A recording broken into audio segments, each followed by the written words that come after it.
kayong magmamalaki sa akin na malakas kayo kay GOA Commissioner Lepana. Kung meron tayong may pagmamalaki bilang mga Pasigueño, ito po yung nailatag na natin yung mga pundasyon para sa mas mabuting pamamahala. Pero aminin ko na sa paglilinis natin ng ating pamahalaan, nakafocus tayo sa ating city government o lokal na pamahalaan lungsod. Hindi natin masyado natutukan ang ating mga pamahalaang barangay. Sana po, pare-pareho po tayo na nagdurugo ang puso.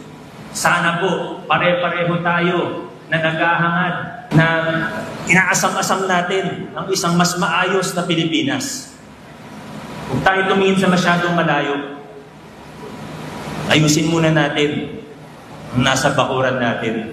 Ayusin muna natin kung ano yung nasasakupan natin. Hinihikayat ko po ang ating mga barangay officials. Mag-ayos-ayos naman po tayo. Hindi ko po nilalahat. Marami na akong nakitang mga barangay na maayos, maganda ang serbisyo. Pero wag na rin po tayo magluhan. Huwag kayong magmamalaki sa akin na malakas kayo kay GOA Commissioner Lepana. Gagawin natin kung ano ang tama sa lungsod ng Pasig.